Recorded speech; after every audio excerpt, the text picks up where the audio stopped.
Elle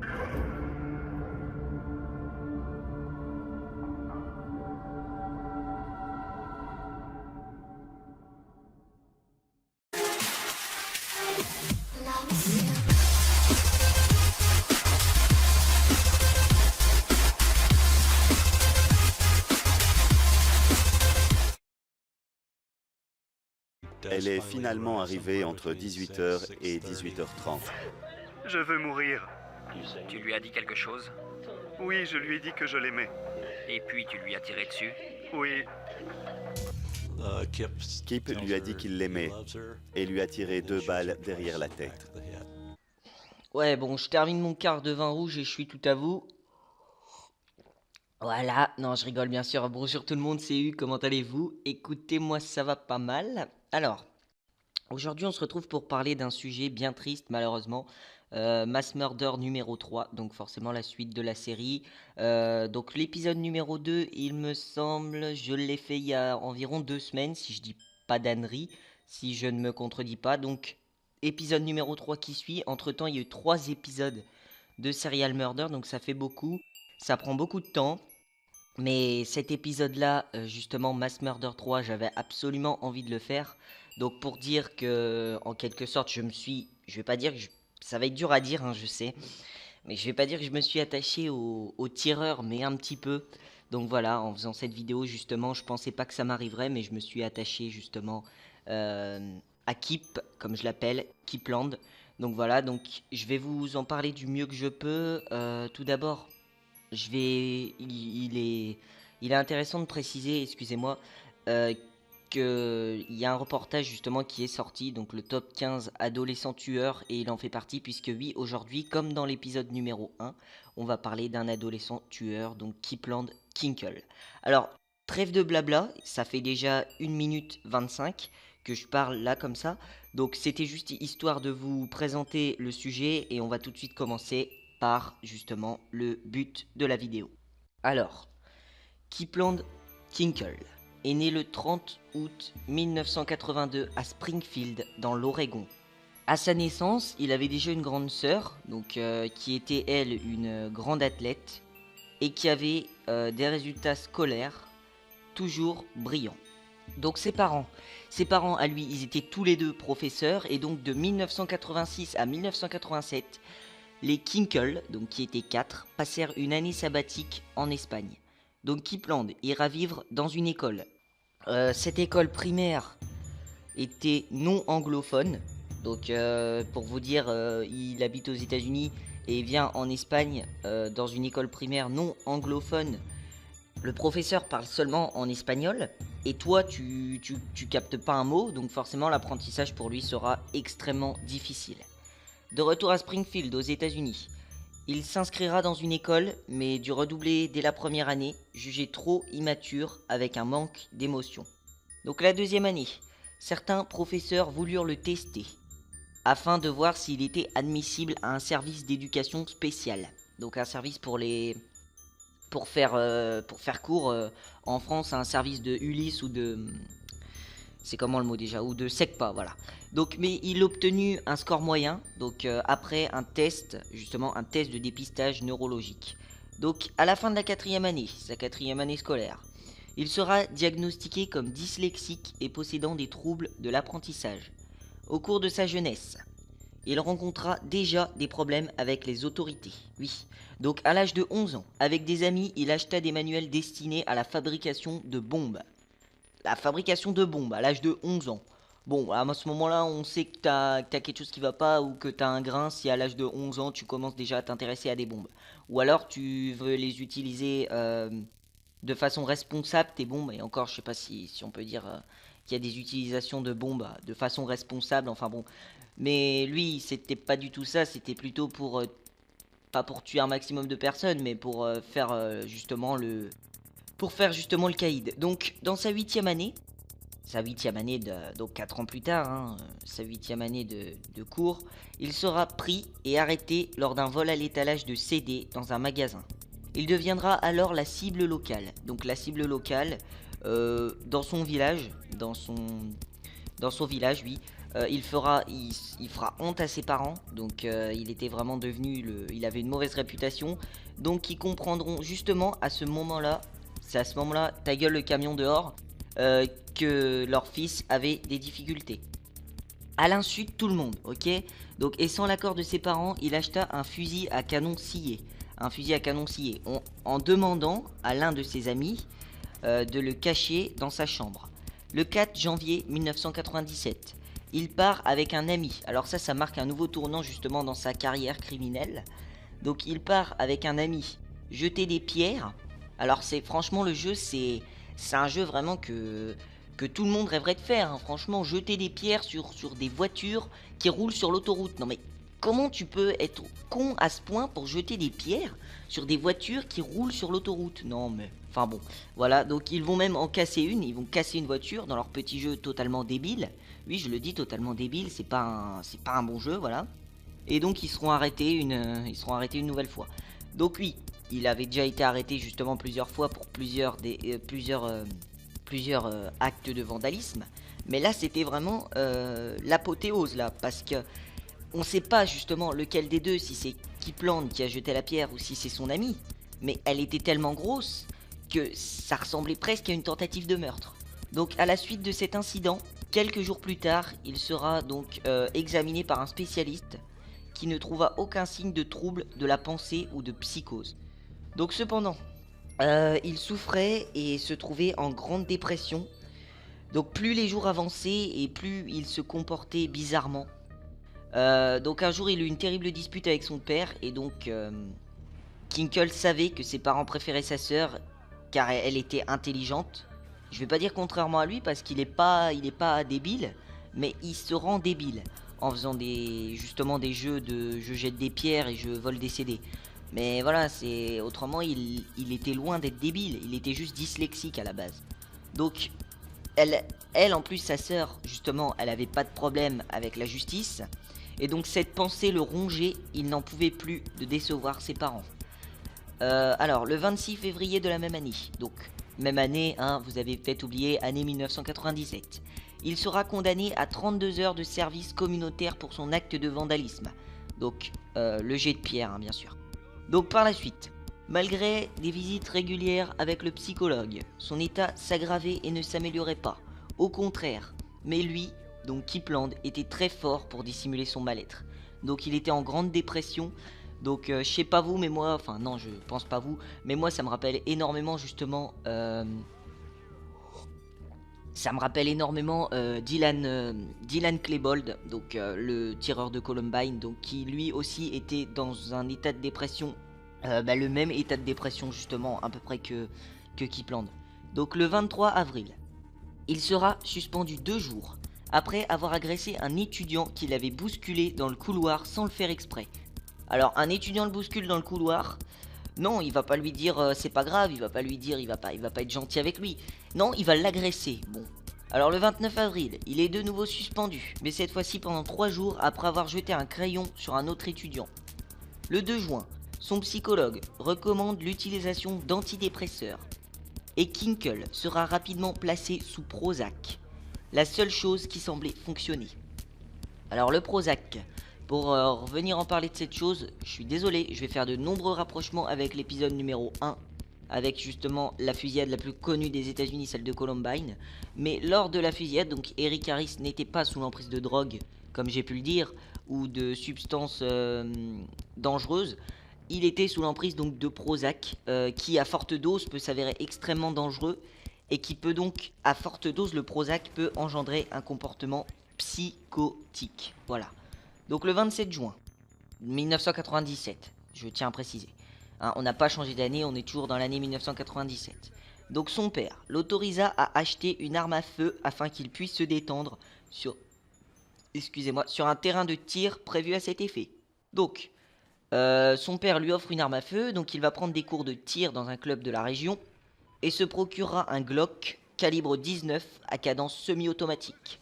Donc l'achat à ce moment-là du Glock sera fait sans la connaissance de son psychologue, et pendant une longue période, il continuera sous le financement de son père à prendre des leçons de pistolet sécurité, c'est comme ça qu'on appelle ça, hein, Donc qui venait justement, le pistolet sécurité venait justement à ce moment-là d'être autorisé par la loi de l'Oregon, donc il y a quelques mois de cela. Donc à partir de juillet, son état fit preuve d'une extrême amélioration émotionnelle grâce à ses cours de tir, qui lui permettaient, donc ces cours de tir vont tellement l'apaiser, vont tellement le guérir. Non, je vais pas dire le guérir parce qu'il était loin d'être guéri, mais ça va tellement le stimuler, voilà, que ça lui permettra même d'arrêter les consultations chez son psychologue. Donc pendant l'été 1997, ayant fini son année scolaire, il s'ennuyait un peu et réussit à se procurer un calibre 22 semi-automatique, encore une fois, à l'aide d'un ami qui lui fournira justement dans la foulée quelques balles. Donc, mais à la fin de l'été, pour son plus grand désarroi, Kipland dut retourner à l'école et entra en première année à l'école de Thurston, où il commença d'abord au début de l'année par exceller. Il excellait académiquement, ouais. C'est bizarre de dire ça, mais il avait d'excellents résultats au début de l'année. Il sera même invité dans l'équipe de football, donc l'équipe de football US du lycée de Thurston. Donc le 30 septembre, il s'acheta de nouveau un calibre 22 semi-automatique qu'il stocka dans sa chambre, déjà remplie de balles et d'armes qu'il essayait d'entasser. Il y cacha également un couteau de chasse. Et à ce stade, il commençait justement à traîner avec des groupes de délinquants à l'école et à fréquenter des étudiants plus vieux que lui, en parlant de son besoin de jouer avec des explosifs, en prétendant que pour lui, c'était le seul moyen d'évacuer sa colère. Son père l'interdira plus tard de sortir de chez lui. Car oui, justement, voilà encore encore un délit, voilà. Il avait collé du papier hygiénique, excusez-moi, sur les murs de la maison des voisins. Voilà, il s'est trouvé drôle encore, donc il s'est dit je vais faire ça, mais c'est nul quoi. Donc pourtant, selon l'avis de tous les habitants du quartier, donc les Kinkle, formaient une famille unie. Les parents ne semblaient jamais être violents avec leurs enfants, leurs fils. Ils étaient tous les deux enseignants et sa mère était une professeure d'espagnol qui était très très appréciée de ses élèves. Donc leur fille, Christine, âgée de 21 ans, elle, étudiait à l'université d'Hawaï, la sœur de Kipland. Et donc personne ne pouvait expliquer les dérapages du jeune garçon qui sombrait petit à petit dans la délinquance. Surtout que plus jeune, donc malgré sa dyslexie et son manque de concentration, il avait toujours eu un comportement réservé. Il avait toujours été poli, mais depuis quelque temps, tout le monde s'était rendu compte qu'il était devenu hargneux. Et même un de ses amis proches, avec lequel il prenait des cours de karaté, avouera. Donc il avouera mot pour mot, je vais vous dire précisément ce qu'il a dit. Donc depuis quelque temps, il n'était plus le même, il s'habillait tout en noir et avait un comportement agressif. Donc même l'un de ses meilleurs amis l'a remarqué. Donc on remarquera, je peux vous dire aussi, que son comportement justement agressif pouvait parfois le mettre en danger. Parce qu'il n'hésitait pas en fait, si l'envie lui en prenait et lui ordonnait, de s'en prendre à des élèves plus forts que lui. Parfois même plus vieux. Donc plus le temps avançait et plus son envie de meurtre l'envahissait.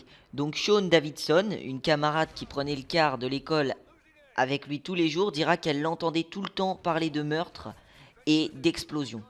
Donc il n'avait qu'une idée en tête, c'était les armes, les bombes et le meurtre. Voilà, donc il avait que ces trois idées en tête, Kip, les armes, le meurtre et les bombes. Alors à ce moment-là, je pense qu'il faut réagir. Comme on dit, il faut tirer la sonnette d'alarme. Puisque oui, bien sûr que oui, avant cette fusillade, il y avait des signes avant-coureurs. Voilà, c'est comme ça qu'on dit. Donc un autre affirmait qu'il se vantait souvent de torturer des animaux et qu'il avait pour projet de faire sauter une vache en la bourrant d'explosifs.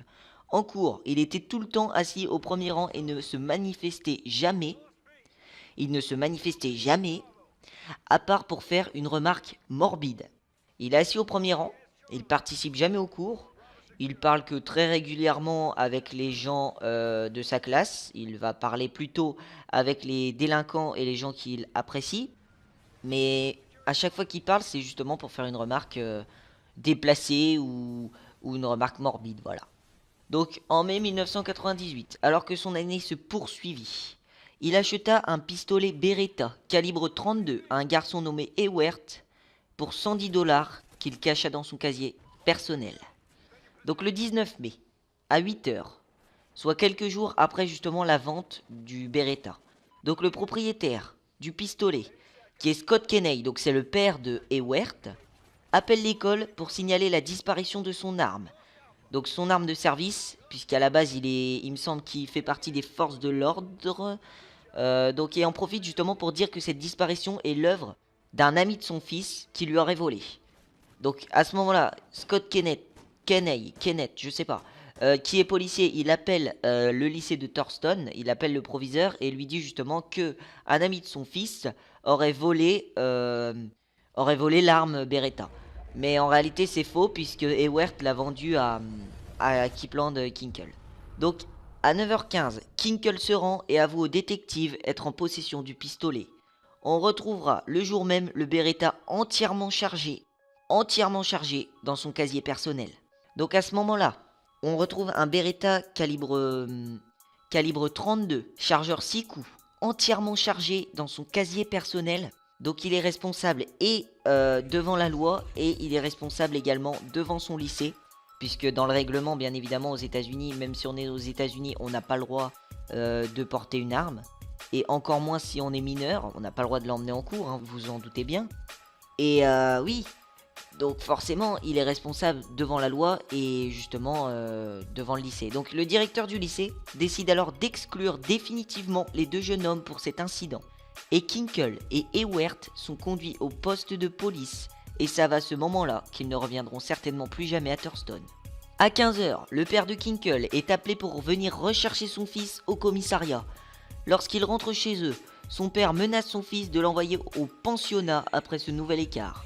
Ok, il est 15h, donc son père vient de finir ses cours puisqu'il est prof d'espagnol. Il est professeur d'espagnol, le père de Kipland.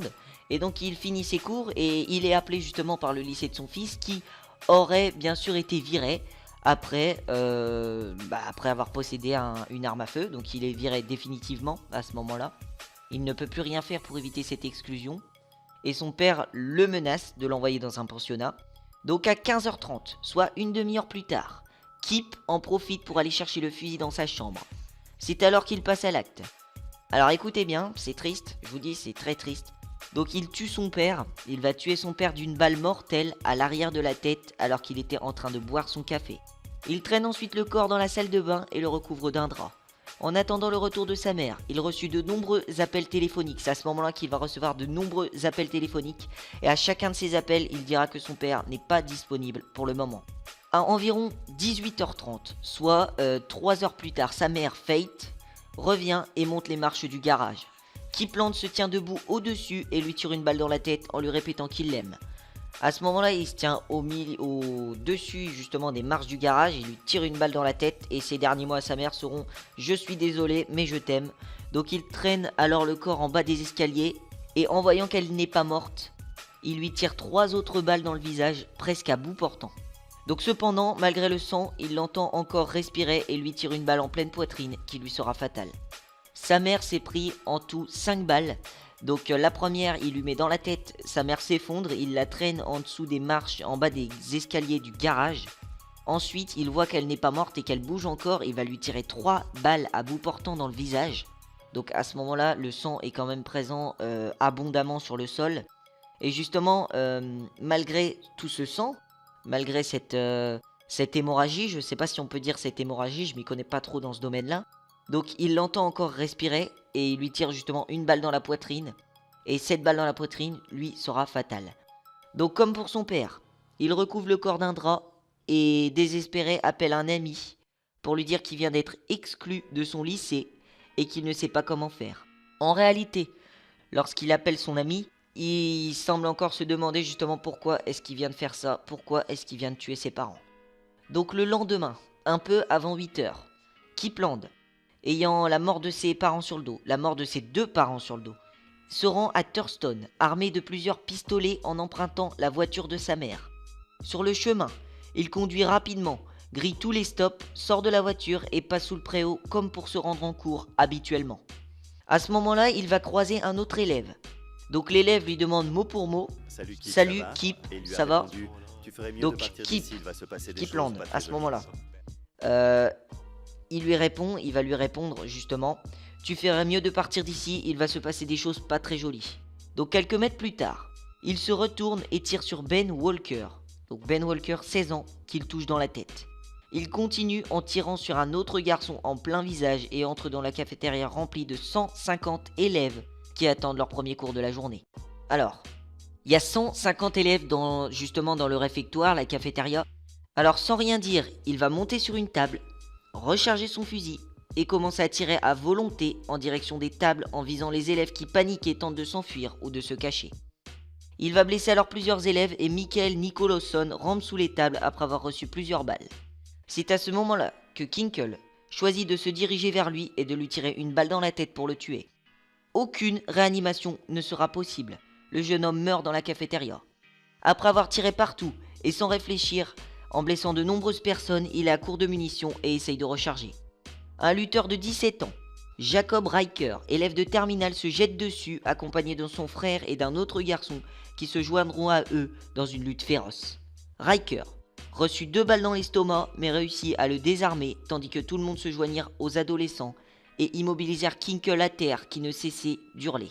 « Allez, maintenant vous avez réussi, alors tuez-moi, je veux mourir. » Et durant l'arrivée des policiers justement, il l'avait plaqué au sol puisqu'il avait déjà tué quand même 2 personnes. Donc les adolescents l'avaient plaqué au sol, donc Kinkle n'a pas arrêté de répéter allez maintenant vous avez réussi. Donc il n'a pas arrêté justement de répéter cette phrase, allez maintenant vous avez réussi, alors tuez-moi, je veux mourir. Donc il n'a pas arrêté de répéter qu'il voulait mourir. Il se débattait vraiment du pire qu'il pouvait. Donc sur la photo, sur l'une des photos justement, lorsqu'on l'accompagne au commissariat après la fusillade, il a le visage abîmé puisqu'il s'est pris de nombreux coups par les élèves justement qui ont tenté de le désarmer. Donc c'est alors que les policiers de Springfield qui sont appelés sur les lieux, ils vont débarquer en moins de 5 minutes. Donc c'est assez professionnel, 5 minutes. Donc ils débarquent en constatant que le tireur, à ce moment-là, le tireur est un élève de seulement 15 ans. Lors de son transfert au commissariat, ayant fait de nombreux blessés, Kinkle avoue avoir également tué ses parents. La police se rendit chez lui et constatera les 2 corps recouverts d'un drap. Sa mère était défigurée et la tête de son père comportait un gros trou à l'arrière du crâne. Ben Walker, le lendemain, sera déclaré mort. Le nombre de victimes de Kinkle s'élève donc à 4 morts et 23 blessés. 4 morts, donc sa mère, son père, Ben Walker et Michael Nicholson. 23 blessés, donc en tout il aura tiré 51 balles dans la cafétéria et 37 auront trouvé cible. Donc la police retrouvera chez lui une chambre remplie d'explosifs et d'armes à feu. Et donc la police ayant peur que cela explose, feront évacuer tout le quartier. Ils vont faire évacuer tout le quartier avant de les neutraliser, ces bombes. Donc en à peine une journée, la fusillade de Thurston deviendra nationale et sera confirmée. C'était la 5e fusillade en milieu scolaire aux États-Unis se produisant en moins de 5 mois. Donc elle restera cependant la plus violente de l'histoire. À ce moment-là, donc en 1998, la fusillade de Thurston est reconnue et déclarée comme la fusillade la plus violente de l'histoire des États-Unis en 1998, mais sera détrônée moins d'un an plus tard, par Eric Dillon sur le lycée Columbine. Voilà. Donc le 24 septembre 1999, Kip Kinkle plaida coupable des accusations et sera condamné à 111 ans de prison. Sa grand-mère ainsi que les familles des victimes pleurent encore leurs enfants victimes de cette fusillade, tandis que Kinkle est toujours à l'heure actuelle enfermé dans une prison de l'Oregon. Donc il va avouer également n'ayant pas eu le courage de se suicider justement après le double meurtre de ses parents. Donc il va dire qu'il n'a pas eu le courage de se suicider après le double meurtre de ses parents et donc n'a pas pu le faire après la fusillade de la cafétéria. Donc son but était de se suicider après justement la fusillade de son lycée, mais il n'a pas pu le faire puisqu'il s'est fait plaquer au sol et donc c'est pour ça qu'il n'arrêtait pas d'hurler tuez-moi. En 2007, la révision de son procès lui a été refusée et il se pourrait donc bien que Kipland Kinkle, malgré son jeune âge au moment des faits, ne sorte jamais de prison au vu de la gravité des actes. Voilà, donc c'est la fin de la vidéo, j'espère vous l'avoir commenté du mieux possible. Putain de téléphone, merci. J'espère vous l'avoir commenté du mieux possible. Donc voilà, donc Kipland Kinkle, la fusillade de Thurston, le reportage spécial adolescent tueur, justement le top 15 sera mis en ligne. J'espère que vous aurez apprécié ma façon de commenter. Je sais pas si c'était bon ou pas. Vous, en ce qui vous concerne, n'hésitez pas justement à commenter la vidéo. Et puis voilà, donc je vous laisse. Je vous souhaite une très bonne continuation comme à mon habitude. Une très bonne journée. Salut tout le monde, c'était Hughes.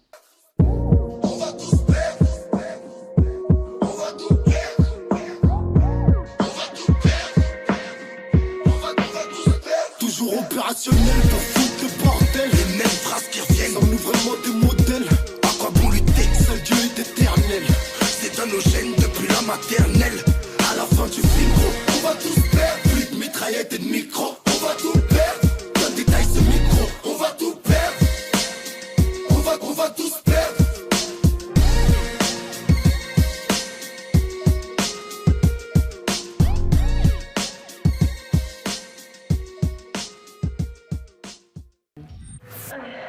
Je ne sais pas ce qui ne va pas chez moi. J'ai toujours un problème dans ma tête. Purée, ces voix dans ma tête.